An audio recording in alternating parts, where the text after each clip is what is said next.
So welcome to Article 5 for Dummies, Episode 2. First episode, we went ahead and covered the basics of what Article 5 is, why it was written, George Mason's impact, things of that nature. Now we're going to get into the nuts and bolts of how it works. Let's go.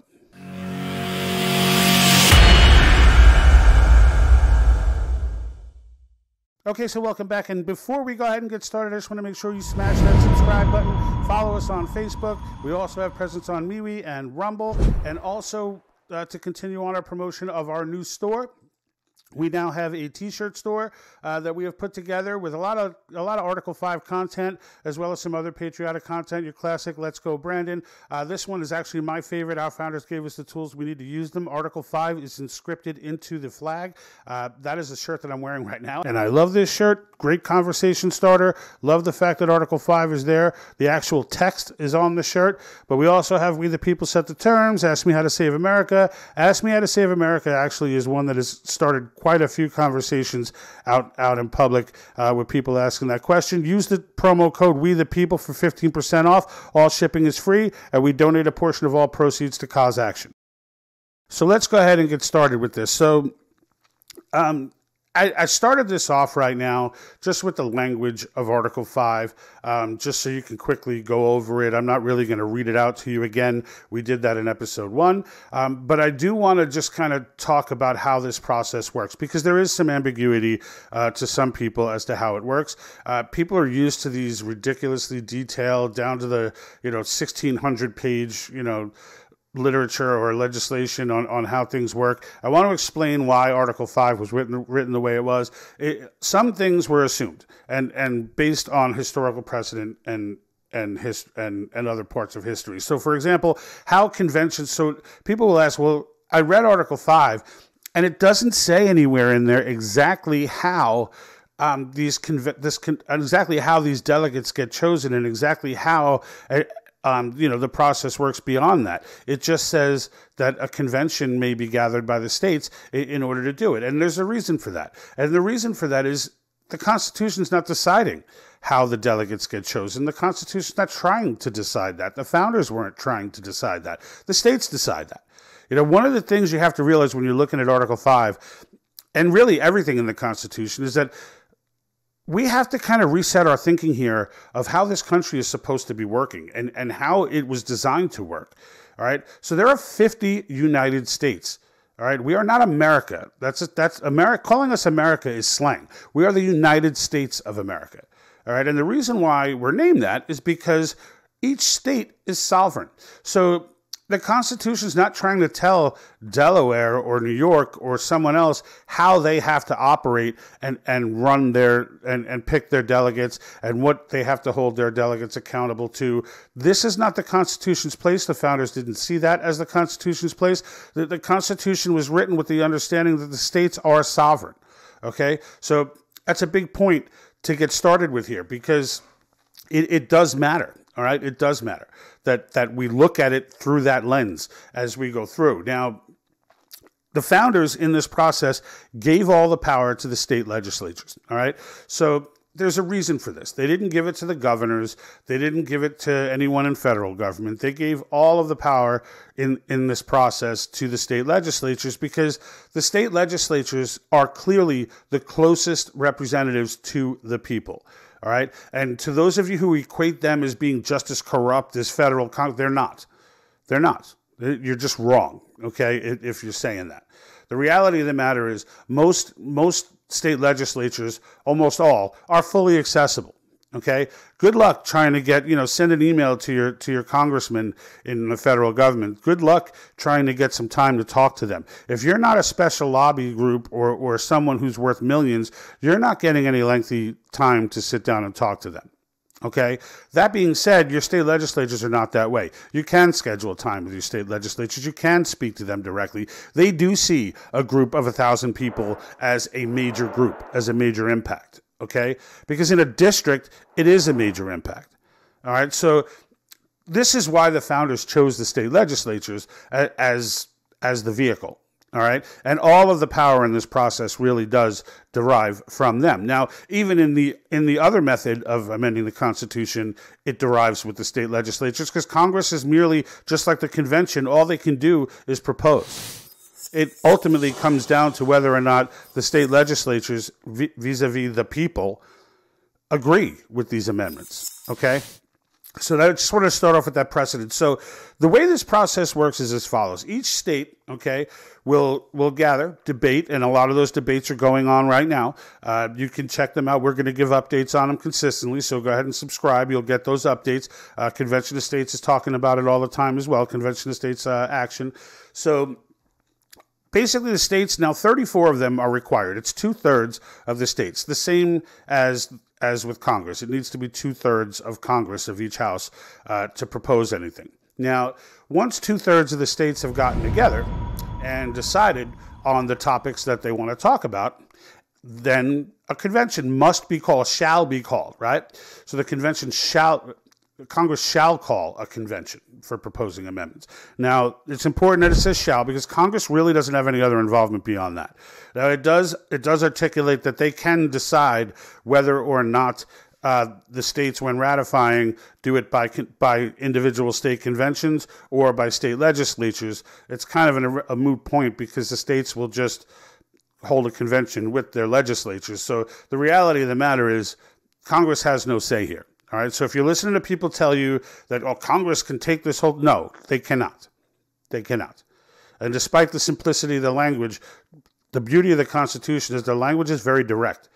All right, when they say Congress shall call a convention, then they shall. They didn't say Congress may call a convention. Congress can decide whether a convention can be called. None of that is ambiguous, okay? They will call the convention. Now, once the convention is called... Now the states will select delegates, okay? Each state will have a different process for this, okay? This is why this is not clearly written in grave detail in the Constitution, because the reality is the states are sovereign. So they're going to pick their delegates however they pick them. And they can pick as many as they want. One can send 5 delegates. One can send 2 delegates.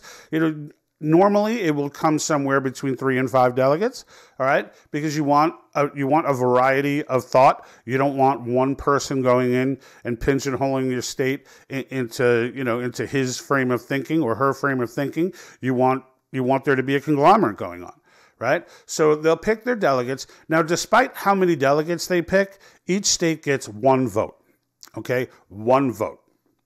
And that's it. It's not the Electoral College. You don't get votes based on your population. There were some ignorant comments, requests from some special interest groups and such that states be represented by population.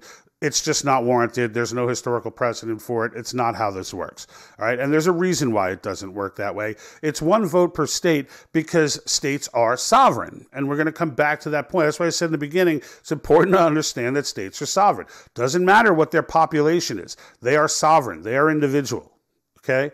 They are brought together as a part of the whole when it comes, this is what the federal government's job was to bring this all together as a whole. But in the end, the states do not lose their sovereignty in that process, okay? So now we've got the states, 2/3 of them have agreed on the language, okay?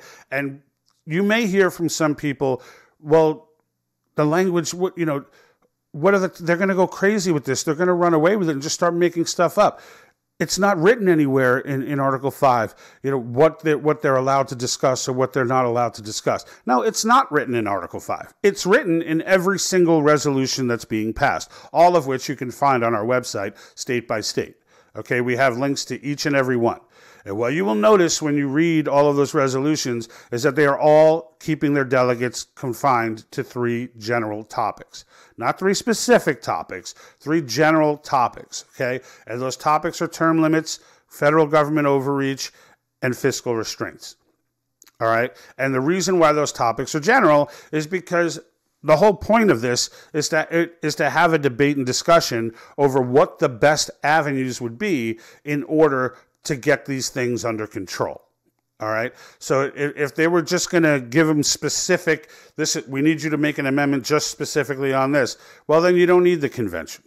The whole point is to get a meeting of the minds together based on the people to have this conversation. So each state has that power. Each state will, and now they do need to be on the same topic. Okay. But if you want to argue, well, the Article 5 doesn't say that, again, they are on the same topic. The states have all written their resolutions on the same topic because the states don't want anyone going rogue any more than anyone else wants anyone going rogue. So the reality is, if you're going to meet to amend the Constitution, there must be a reason for it. That reason needs to be outlined in those resolutions. That reason is outlined in those resolutions. Those reasons, I should say, are outlined in those resolutions. Okay? So, all right, now we've got the convention getting together, and they're all meeting. They're all having these back and forth discussions. And by the way, Convention of States Action has a mock convention, and came out of it with proposals and things of that nature. So it's a very good watch. It's a good watch as to how the process will work, and I think that you would benefit from it. So definitely take some time when you have it to go check that out. So now the convention's together. They're all debating. They're discussing. All right. Should we abolish the 16th Amendment? Right? Should we eliminate income tax? Because this was unconstitutional with the founding document. It became constitutional, income tax, when Congress, after a decade or so of trying and failing in the courts, finally got the right atmosphere and progressive culture across the state legislatures to be able to pass an amendment or basically adding that right.